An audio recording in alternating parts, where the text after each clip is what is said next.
Hello everyone, my name is Haley Hobson. Today I'll be providing an informative review of Thinking Out Loud. The assignment lesson presentation with instructional procedure reveals the elements of thinking aloud as a teaching strategy. Such elements of the following presentation include clearly defining the featured procedure, the purpose of the procedure in supporting the lesson, a classroom demonstration of student involvement, as well as the application of teacher and student handouts. So let's begin. First, let's start with clearly explaining the thinking aloud procedure with a few definitions. In her book, Classrooms That Work, Patricia Cunningham defines thinking aloud as, quote, a way of modeling or making public the thinking that goes on inside your head as you read, unquote. Basically, thinking aloud procedures help demonstrate how we think as we read to gain a deeper understanding or insight of the featured reading material. Now let's look at the purpose, support, and special interest of English language learners while analyzing the thinking aloud procedure. First, purpose. In viewing the literacy and mathematical core standards, problem solving and reasoning remain the foundational basis of learning for every student. Thinking aloud serves as an aid to cultivate such reasoning and problem solving skills in analyzing classic literature as well as mathematical logic. Support is another reason why thinking aloud is such a great thing to incorporate within a lesson, because it unpacks and upholds the presented literary material for any subject into a personal and engagement time of wonderment for the students.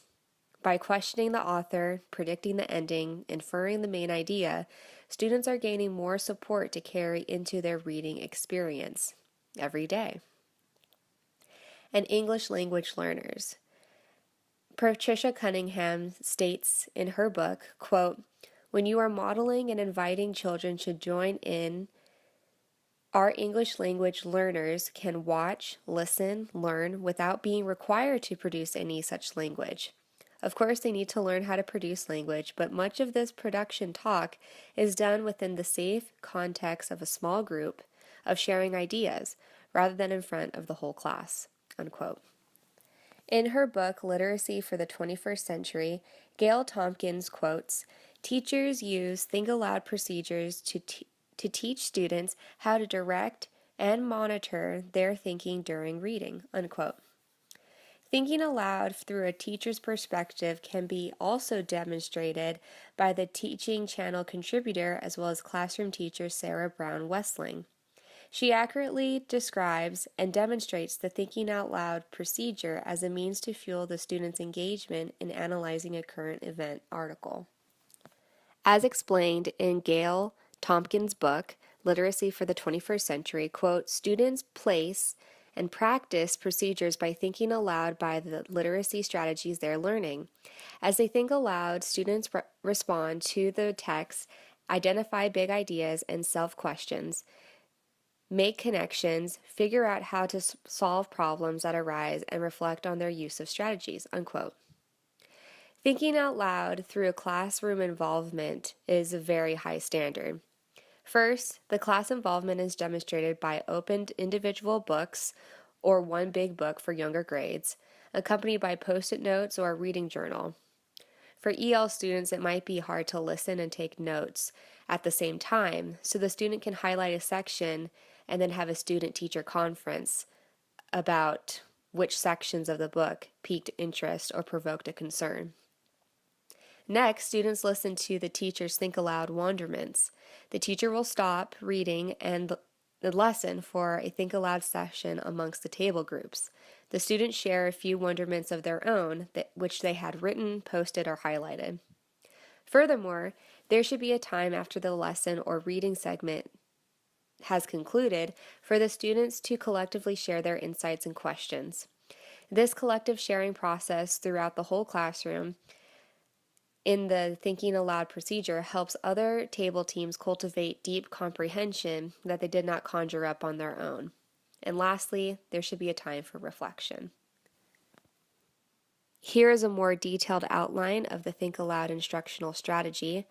which is a great handout for teachers or parent-teacher conferences, or just a great way to visualize the procedural structure of thinking out loud and utilizing it within the classroom. Although it might seem counterintuitive to make students complete a worksheet or a graphic organizer guide, the class handout does place the practice and skill of thinking aloud into a concrete activity instead of just remaining an abstract thought. As the skill becomes and the practice becomes more frequent, thinking aloud worksheets will not be depended upon as much. For the bouncing beach ball idea, it might be a lot of fun to be able to have a blown up beach ball, and with each section of the colored plastic sections to have a individual question as illustrated within the diagram on the slide. This activity can then be transformed into a worksheet for further comprehension practices. First, you toss the ball to your English language learners, though. Cunningham, in her book, Classrooms That Work, states that they might not have enough time to elaborate about the story events, but they can surely tell you some of their main characters and which are their favorite parts or their confusing concerns within the story developments. Thinking out loud just becomes even more of a comprehension activity and a collaboration amongst the students more than just a fill-in worksheet. Gail Tompkins advises that once students know how to think aloud effectively, teachers can use this procedure as an assessment tool too. During student-teacher conferences, students analyze their reading and evaluate how well they use particular strategies and uphold core standards.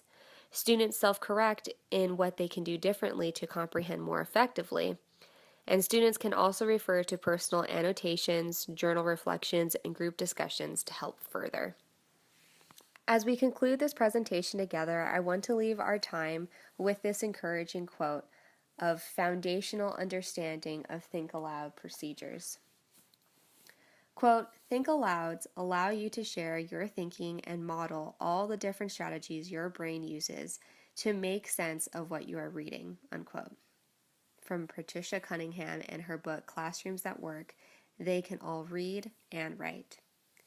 Thank you again for tuning in to this presentation. I hope you were able to learn a deeper meaning and purpose, as well as be encouraged in English language learner strategies in including this instructional procedure of thinking aloud into everyday lessons.